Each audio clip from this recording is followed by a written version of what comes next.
Hello. Okay, so thank you for joining us this evening. So today's session is a bit of a look at online AGMs. My name is Shane Brogan. I'm the party's membership manager. I think I've met most of you on the call. And as I mentioned, we're recording today's session as well for those who aren't able to take part.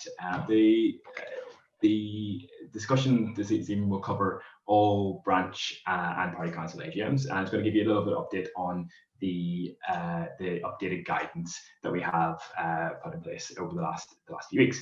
Hopefully you'll have seen the briefing that went out, and we'll cover some of the topics that we want to talk about, but I'll quickly run through some of them and then we'll open it up to questions. Obviously, kind of where we've been for the last few months, we haven't had in-person meetings, so that's obviously going to continue at least into the first part of 2021. So what we've put in place is some temporary guidelines which allows you to take your AGM online. It'll use, if you've, many of you have already held branch meetings using Zoom and other platforms like that. So in which case it'll be in effect the same as those, just with the added bits of elections that you'll need to run through the meeting. The second element though is trying to see what other things we can build around that. So we'll have a bit of a chat around that as well this evening. So so there are two things that you can do as a branch or party council. Particularly for party councils, you can decide to roll over your officers into 2021. We announced it earlier this year. So if for whatever reason you aren't holding meetings locally at the minute, or you're not able to, get in touch with us, because we can put in place an arrangements to make sure that obviously nobody is stood down in between now and the AGM. But it's better if you can go ahead and hold the AGM. The AGM is important meeting because they are around electing officers. It's one of the key ways that members can get involved and set the direction of their branch or party council. But also there are also opportunities. AGMs tend to get more people turned out, and so as well as doing the elections, it's always important to try and tag on something that gets kind of other bit of activity. So that's, for example, thinking about some of our campaigns. So whether that's on food justice, whether that's on things like the community list assets campaign, Love It Listed, or whether some of the other initiatives. You can use our campaign resources and arrange a bit of a discussion around some of those. But we're also able to help you get speakers as well if you like. So the advantage of everything being on Zoom is that even if you don't have a Labour and Co-op representative in your branch or your area, the advantage of Zoom means they don't have to take a train across the country anymore. They can dial into the meeting, and it's a good opportunity to engage your members on some of those wider things. And so when you start to think about when you want to hold the AGM, have a bit of a think about what is the kind of the other part of that meeting, because it shouldn't just have an AGM just for the sake of it. It's a good opportunity if members are going to be in a room, a virtual room, to get them to think about some of those important topics. You should hopefully have received the guide to running online branches, because that has some really useful resources on things that you can run yourself at those meetings. So talking about those campaigns, talking about our policy process, and as well as talking about things like our equality networks and some of our upcoming elections and agendas like that. That's all available on the website. If you haven't seen it, if you go to party.coop/officers, it's all there for you to have a look. When it comes to the online AGM, and I'll quickly run through some of the guidance, because I'm sure you've read the briefing, and if not, I'll send it around afterwards. But the usual rules apply pretty much across the board. So the usual things around having to give at least 7 days notice in advance of the meeting, notifying all the elections that are going to take place in the AGM. They need to go on the agenda, so everybody's got fair notice.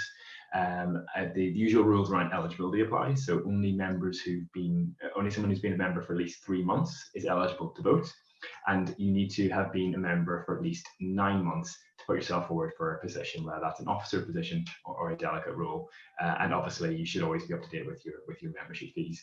Whenever you're planning your AGM and you set your date, the first thing to do is probably to drop us a quick email at head office. We'll send you an up-to-date membership list if it's for a branch. If it's for a party council, you'll obviously have your up-to-date delegate list yourself. And we can also set it up on our Zoom account. So if you have a local Zoom account, then you are more than welcome to continue using that and do it. But if you don't have an account, or you prefer to have member staff attend the AGM just to help you through in case there's any questions about the procedures or anything like that, then do let us know. Just drop us a quick email with the date, and we'll slot that in the diary and give you a joining date. Joining link. And then we go to kind of the differences, though, I suppose. So those are the things you would do normally if you're having a meeting in a community centre.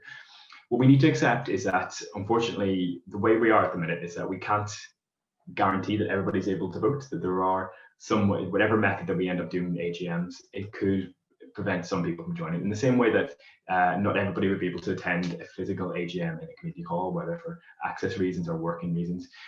Each method of holding these AGMs aren't always open to everyone because of different things people have in their lives. So what we need to try and do is come up with a method that makes sure the most amount of people can vote and take part. And that's sort of what we're going to run through this evening. So your AGMs, what we recommend is to use Zoom, mainly because it's what most people have used. They've got some experience of using it over the last 9 months. It's what most of our branches use, so kind of you as officers will be familiar in how it works. And also it's got a great feature, which is that you don't just need to have a laptop, a desktop, or a smartphone to take part in the meetings. You can just dial in with the usual landline or mobile, which is the advantage of using some of the other platforms, is that you actually have to have a smartphone. So it means that those who don't have access to the internet or don't have the right equipment can't take part. So that's why we would recommend Zoom, and that's why we recommend using the Zoom premium account. So all you need to do is, as I said, you stick the link onto the agenda. Because the meetings take place online, it's good to give more than the 1 week's notice. So you have a think about when you want to hold it. Probably if you're thinking this time of year, you're going to, if you've agreed the date, get the date out as soon as possible, get it into people's diaries. It also gives you more time to get speakers, and also if you can notify the speaker in advance, it means then that you can try and build up a bit of attendance at it as well. When it comes to the actual physical meeting itself, the virtual meeting, the important thing is obviously the elections. So the secretary would really have a look at who's joining the meeting, and at the same way you would at a physical AGM, just tick off the names as they join in the call. If there are people who don't have access to the internet and they join using their phone, normally you'll see their name. If their name doesn't appear, then just ask them, either chair or secretary can ask, just to state if for example, their phone number or something appears on the screen, just so you can check them off the list and you can guarantee that everybody is eligible. If anybody isn't eligible at that point, then you need to ask them to leave the meeting. So that's, for example, if they aren't up to date with their membership fees and refuse to up to date their membership fees there and then unfortunately they can't take part in the AGM. So you need to ask them to leave, and if they don't leave, then you can remove them from the call. That's just because it's everybody's in the call will be able to vote, and so it's important about restricting who's there. Obviously, you can invite them back in for the bit with the speaker later on. It's just for the election bits that you need to do it. The elections, as I said, you notify them on the agenda, and we suggest there are new rules around gender balance. Many of our branches and party councils had local rules in this anyway, so it may not be completely new to you. But for those who didn't have gender balance requirements, it is currently in the rule book that your officer positions must be gender balanced. And in particular, we've issued some guidance on how making sure that at least half of your officers are women and we set out that in the guidance. So to do that, obviously, if somebody standing for one post determines whether or not a man or a woman can stand for a different post. So therefore, the order that we suggested, and this is the order that we think that you should use, is to start with the 3 rules that are probably the most specific in terms of the skill base, and those are chair, secretary, and treasurer. So there's 2 ways you can take nominations. It'll be a lot easier on you to take nominations in advance, to tell people to let you know, say, by 12 o'clock the day of the AGM. And what that means is that you'll then know how many elections there are. You can get it all set up beforehand. If you don't want to take nominations in advance, or if you do take nominations in advance and nobody nominates themselves and you've got to do them at the meeting, then you just use the same process as you would at a physical AGM. You ask the chair will just ask for nominations, and anybody can self-nominate or nominate somebody else. They also don't need to be at the meeting to be nominated. So you then run through the election of chair, election of secretary, and election of treasurer, and any member who's eligible can stand for those positions.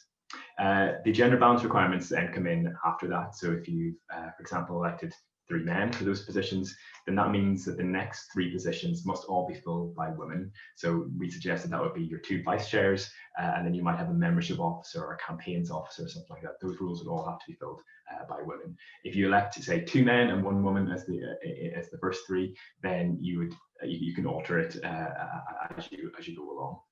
And that's really important, because what you will come down to is how we want to run the elections. And so the process we're proposing is to use Zoom polls for two reasons. One is that, and we'll do a test poll shortly to show you how it works. The first reason is that it's completely easy. You'll just pop up straight on your screen, and you'll be able to click a button and cast your vote, and it goes in anonymously, and the host of the meeting will be able to get the results straight away. Some of you may have used a system called a non-e-voter, which is what the Labour Party uses for its selection meetings, and it's a slightly the same slightly similar principle, but you don't do it instantly. So what will happen is the secretary will put everybody they'll tick off all the names of people attending the meeting, take their email addresses, and stick them into the non-voter page, and that will then send, each member will get a link to vote online. Now, the advantage of that means that if somebody isn't taking part in the Zoom call, has an email address but doesn't have a Zoom account, then they can obviously vote that way. But what you'll find is it's incredibly complicated, because you'll have to issue the chair ballot. You'll have to tell people to go and look in their inbox, find the chair vote, count those votes up, announce the winner before you can go on to the next one. Because of the gender balance requirements, you can't do all the elections at once, because the gender balance restrictions means that if, as I said earlier, if the first 2 or 3 positions are filled by men, then you've got to put restrictions on those other positions. And so that's why the best way to do it is to use Zoom polls. So we'll do a quick poll now to show you. So what you'll do is you'll take the nominations as usual, and then you will go to you'll have an option. Either party staff will be able to do this for you, or if we set you up on the account, you'll be able to do it yourself. But you'll see an option for polls if you are the host of the meeting, and then this is what I'll do. So we've taken nominations for our pretend election here. So you should hopefully have a voting option now on your screen, and you should be able to cast vote for one candidate only in this. There have been some objections to some of the candidates, but we've decided to put them all through to the final ballot, so you can make the decision.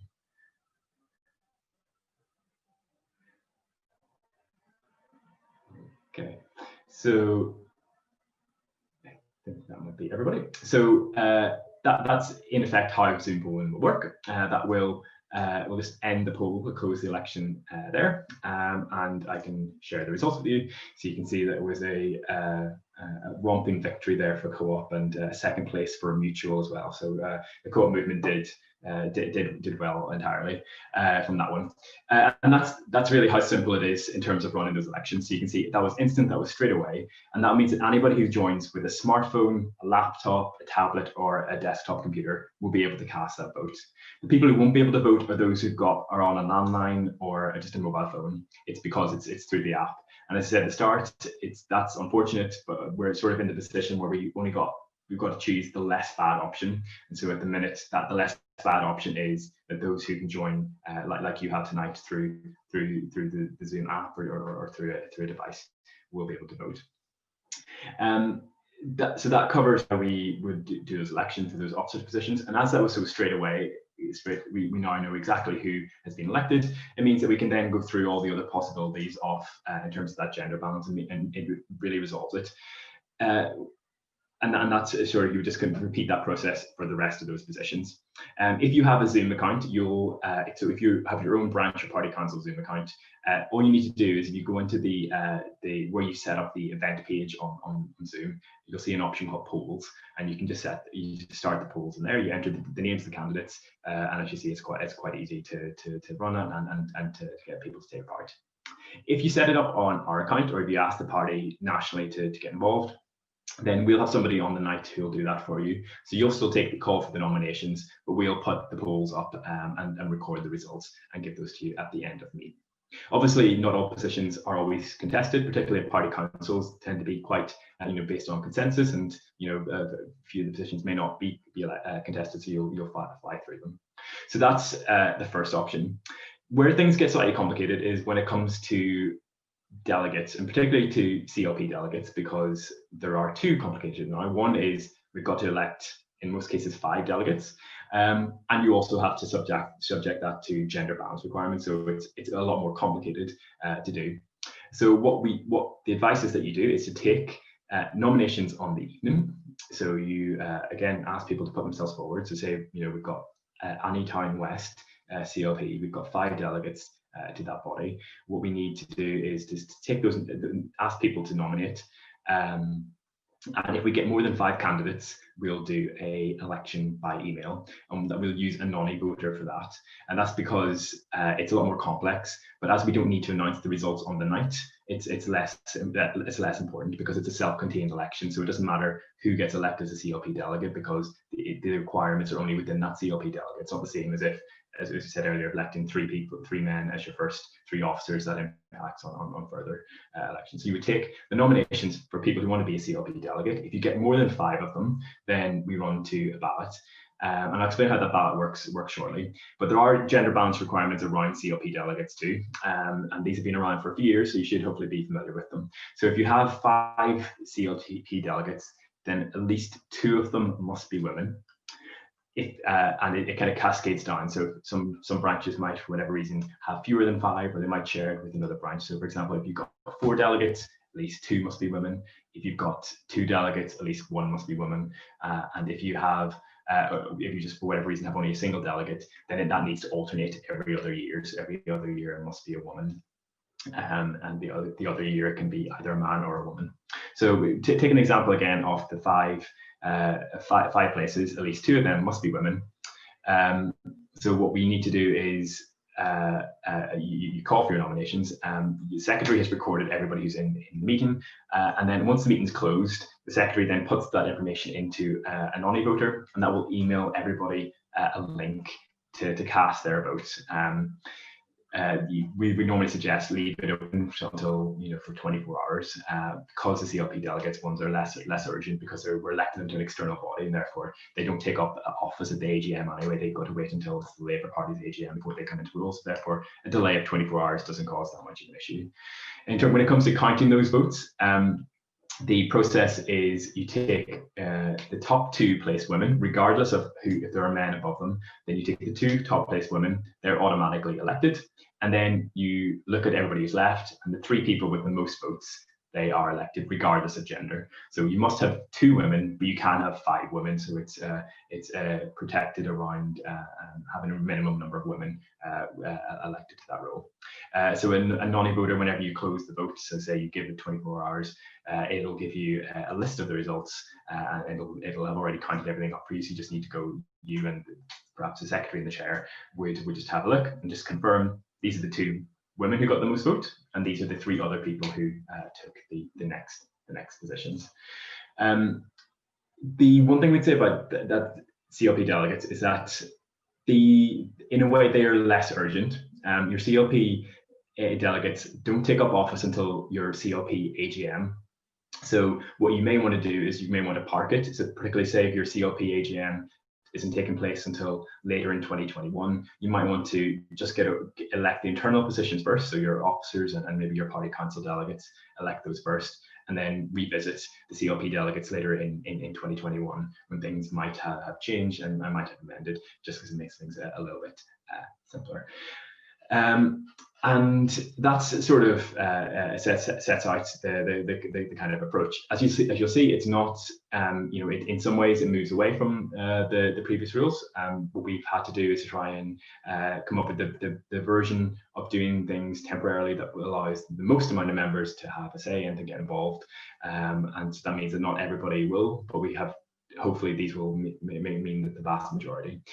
The 2 things that we would suggest in terms of ameliorating any kind of people who might be excluded is if you have particularly say a couple of members who tend to come to local meetings but they're not on email and you recognize them, then give them a call or perhaps post them a copy of the agenda and remind them that they can take part in the meeting using just their landline.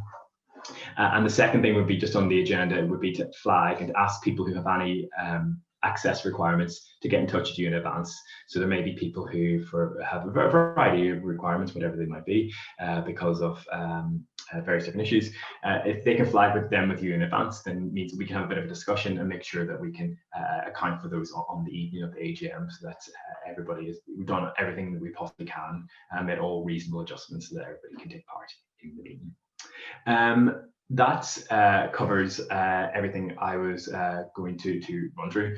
I'm going to open up to questions shortly. In the meantime, though, I will pause the recording there. So whenever we come to your questions, everybody in the call will hear them, but the recording that goes up on the website will you'll be spared that. So 2 seconds.